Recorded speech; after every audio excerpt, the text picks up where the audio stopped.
Today's location holds one of the strangest and unusual finds ever. In 2006, this building was set to be demolished. While they were inspecting the building's foundation, they came across a hidden door behind a brick wall that led into a room. And what they found hidden in that room shocked scientists. Once you hear and see the history behind this place and what it holds, you will never be able to unsee it.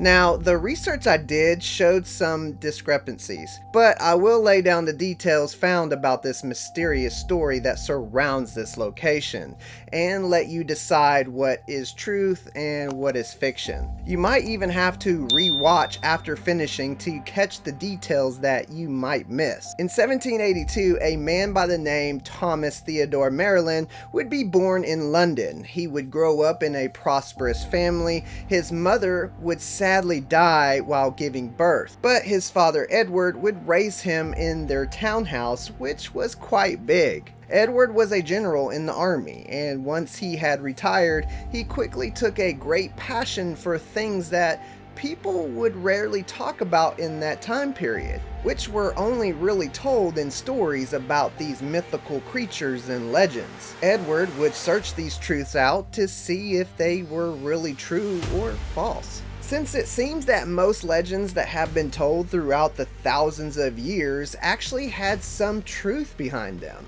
and if anyone could find that truth out, it was Edward. Edward would invest in profitable companies, and by doing this, it would help fund his travels across the world to seek out these elusive artifacts and hidden species which would live in different continents or dark, hid-away places that were never traveled by humans. Edward, having the funds to travel, would take his son Thomas with him, and they would travel all over exploring the deeper side of things. Edward would teach his son everything he knew, and they would do this for many years, collecting and documenting mythical creatures from around the world. Then, all of a sudden, and out of nowhere, Thomas's father died, and the cause of his death was unknown. The death of Thomas's father would be such a great devastation to him that Thomas would actually return home and turn into a recluse, separating himself from the outside world. He would spend most of his time at home, and he would teach himself in his library that he had that was left behind by his father. And while he studied at home, he would also study at the University College London. While at college, he would keep to himself and keep himself from talking to other students. Later on, something that really stood out was that many people would state that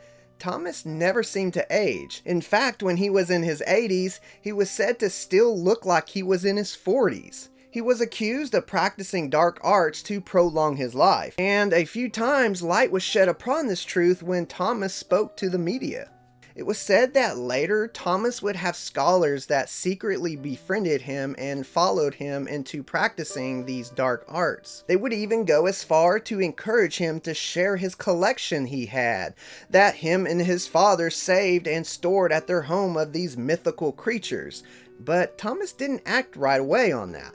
In fact, he would hold on to that thought. Then, later in 1899, Thomas would take a small selection of these specimens that he had and his father collected and would travel to America and try to tour these creatures or so-called specimens that he had across America. He would start in New York and then try to make his way to California. When word quickly got out of what he was doing, the majority of the people became disgusted and angry that this man would travel across the country showing these obscene creatures. And with the people not really being able to make sense of all of this, they would shut down his tour and cancel it before it even reached California. Later, Thomas would grow his collection by traveling to the four corners of the earth to learn more about these mythical creatures or legends and more about science. And the people he would come in contact with would be astonished and amazed by his intelligence. He would have quite a few people working and helping him in his research. But the truth is they didn't even know what he was searching for, as he would travel alone when looking for these hidden creatures. In fact, they didn't even have a clue what he was really doing until just recently. Then one day, as he was out traveling and doing his research, he would simply vanish, leaving no clue to where he went. Thomas was known by many as a very strange and peculiar man, but at the same time, very intelligent. Thomas would think in ways that people normally would ignore. When he was not searching for the lost and rare creatures, he would be working on theories that today we are still trying to figure out. Thomas is said to have the capability or knowledge of time travel. Now let's fast forward to 1942.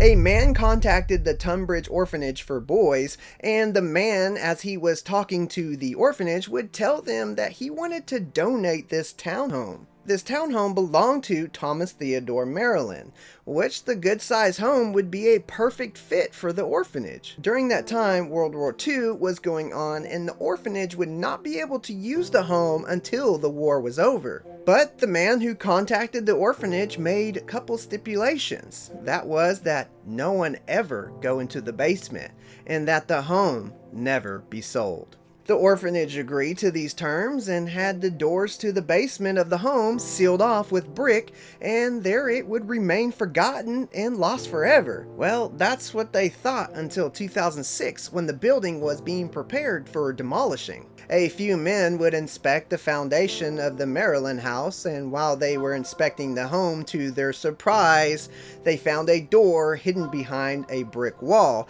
and what they found in the basement would bring a much greater shock as they walked down the stairs and they would see a huge room with over 1,000. Hold up. Let's back up just a bit. In 1942, there was a call to the Tunbridge Orphanage for boys, and a home that belonged to Thomas Theodore Maryland would be donated, but with two stipulations: that no one ever go into the basement and that the home never be sold. Come to find out, the call that was made to the orphanage was from Thomas Theodore Maryland himself. Somehow he reappeared in 1942 just for a brief time to donate his home. The picture shown shows Thomas in the local newspaper handing over documents for ownership to the new owner, John Standard, which this picture was taken in 1942. Then, just as he did before on his travels and research, he would disappear, never to be seen again, leaving no evidence of his existence except that picture. Later on, the Maryland estate would be sold off, and the money that was made from the sale would be given to charity. Then, in 2006, when the men who were inspecting the building had found the hidden door behind the wall leading to the basement, they would discover over 1,000 wooden crates that were found stacked all around the basement room from floor to ceiling, and the basement looked untouched and had dust everywhere, as it looked like these crates had been sitting down here for a very long time. Immediately, the long process to analyze and study what they uncovered started. The crates contained over 5,000 specimens of creatures, artifacts from strange origins, and documented work from different scientists, professors, and explorers from around the world. They also found fragments of civilizations that once walked the earth, and strange and unknown things that should probably be left untold. The Maryland Cryptid Museum, as it's known today, is led by artist Alex C.F. With his team, they have spent painstaking hours studying and researching the findings of these thousands of specimens, studying skin samples and DNA, and observing what has been said to be myth and legend.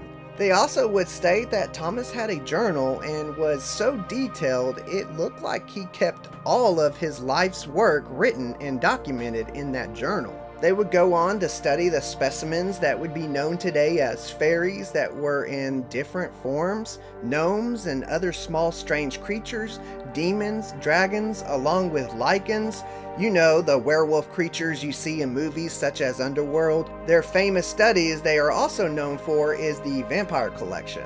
These strange and dark collections really makes you think in a way that the world doesn't really operate on. This almost reminds me of the movie Spiderwick with the notebook and all the specimens.